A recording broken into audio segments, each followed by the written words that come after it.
We often talk about landscaping, and whether it's gardening with flowers or landscaping, it's all about color, texture, and form. And one of the textures that you can get from grasses is a nice, airy, a softer touch to the landscape. But you know what? If you use them the wrong way, all of a sudden it looks like, is that a weed or is that a, my gosh, you should probably pull that out. So if you're using the grasses incorrectly, they're just going to look like a mess.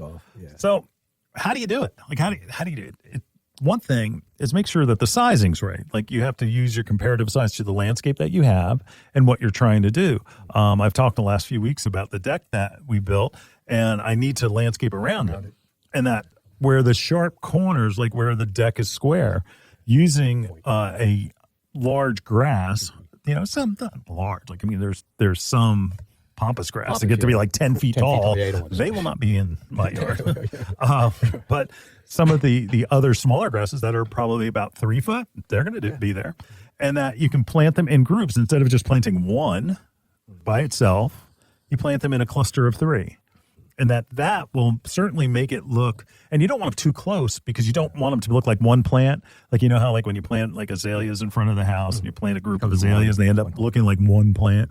You don't want that. You want these to look like they're independent and that they're 3 different individual plants. So make sure you give them some elbow room, right? Again, you can split them. If they get too big, you take a shovel and separate them right in the center there. Yeah, and you can pull it out, plant them someplace else. Usually in the fall, I would do that. I wouldn't do that in the spring. Don't be crazy. Don't be nutty, because you don't want to try to get splits that are so small, and you get more splits, and then you end up killing the plant, and you don't have anything left.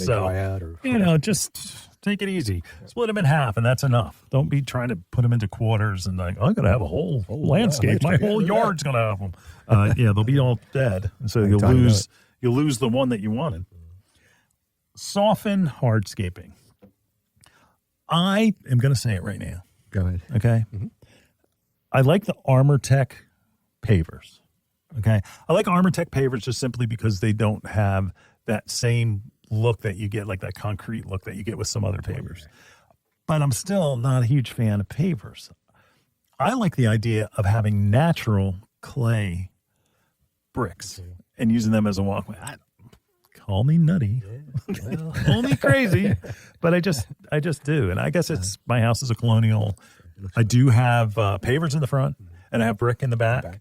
And I have to make a new pathway, and I'm probably going to end up using, of all things, I'm going to use like 2x2 bluestone.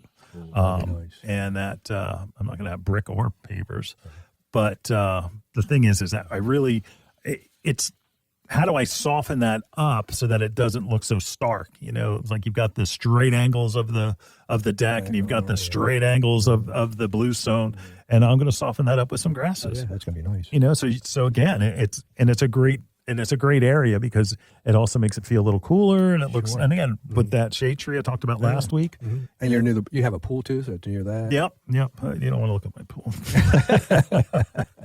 Hey, anybody who has a pool and they have had kids that have graduated high school, are you still using the pool, or is the pool kind of just a pain in the neck to have to take care of?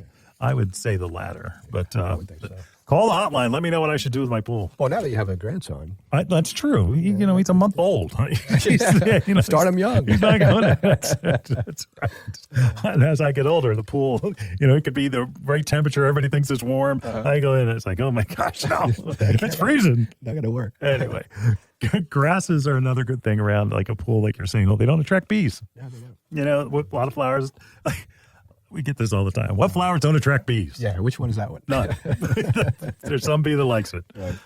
But again, it goes back to even using them in containers. Using grasses in containers, they look great. They look great. We have a lot of grasses that we use in mixed containers. So if you're putting in your petunias, your weeping petunias, and you have your upright, different, upright plants that aren't weeping like the petunias, you add a grass in that container, and it just it makes it look actually cooler as in a temperature way, not necessarily. I guess it also adds as in cooler as like hip. Is hip a word? Don't make fun of me, Aaron. All right. Edging. Putting like a blue fescue along the edge of a landscape looks very cool because the blue fescue, they come back reliably. They have a color that, and again, it's all about texture. It gives you that blue color along with that soft texture that will help with the edge of a landscape bed. I had a customer come in yesterday. He came from Italy, and he told me about, Yeah. He told me about the fescue. He's all, I saw this grass. It's blue. Blah, blah, blah, blah. I said, I know which one it is. Yeah, we got it. And he had said he saw it in masses, and it's so beautiful. Yeah. Yeah. And you can absolutely plant different types of grasses and that brings up, okay. Well, before we go, I planted for my friend and dentist a hedge for grasses to block a neighbor that he had, and it was down the shore, and it was just one of those things where they needed some separation, because like when one of them would come out of the thing, it was like, it's like I don't want to see that guy, and it was just it was like, did you see the movie something Otto? Help me, Aaron. What's the name of the movie? Tom Hanks movie. Otto. Anyone? Sam? What's the hint Tom here? Hanks movie? Otto something. I don't know. Top Gun? Tom Hanks. Tom Hanks. Sorry. Right? You got the, Tom Hanks. that's going to be Oh man, that's on the tip of my tongue. Yeah, I'm gonna look it up. something Otto, something, and Otto. It's his wife. like a grumpy died. old man, Yeah. So anyway, that was kind of like that. Trying to like that, where the guy's wife or whatever. I don't. That's what I should know. Man Called Otto. Man Called Otto. That was a great movie. That was a very good movie. Hit a little too close to home. So that hedge is going to soften it. It Right. can be soft too. Right. That's nice. So, all right, moving on. What is your favorite grass, Julio? the blue fescue is really. I want to put that in like the Really? customer said. Yeah, Come I wanna on. do, like massa. That's what you're giving me? I need more than that. I love blue. Yeah. No, I love blue. Yeah. But it's like an easy one. That's like, easy? what about like, Want something hard? a pennisetum or like the pink muley. Oh, that's pretty. Yeah, I had the Carl Forster. There you go. I had Now that. you're talking. Yeah. Now, so one of my favorite is Little Bunny, which is a pennisetum. It's a little dwarf thing that doesn't get real big, more nice and mounded. There's zebra grass, which has like stripes in it and very bold in color, and it gets kind of as big as 5 feet tall. So you got to be aware of that. Be aware of dwarf pampas grass. Yeah. Dwarf pampas grass gets to be 5 to 6 foot. So it's not really like it's dwarf, but it doesn't like it's big daddy. It doesn't get to be, 10 feet. Yeah. And which also that variety is not hardy in this area. I will have some of our southern brethren will on our airwaves will say, I get it to grow them, come back every year, but not everybody. Hardy fountain grass, that's a pennisetum, so that's right in there, that Little Bunny. Carl Forster's in that same one. Maiden grass, and what do you think of grasses, ornamental grasses? That's maiden grass. It's pretty. That's a pretty grass. It is, and really the cool thing about grasses, and like pennisetum, there's Little Bunny, it's dwarf fountain grass. The thing about grasses is they get a foxtail or they get that plume, that kind of shimmies in the wind. Yeah, that's when they what I get a like. little bit of a breeze, it catches that breeze and it's dancing in the wind. So it doesn't only give you that softness of the texture there, but it also adds a little element of movement in the landscape. That's nice. How about, let's see, pink muley grass? Yeah, that's really nice. That's Muhlenbergia. Yeah. Yep. You're talking about a pink, beautiful. And at the pink part, it's not the leaves. Yeah, the pink part is the plume so that soft. it gets.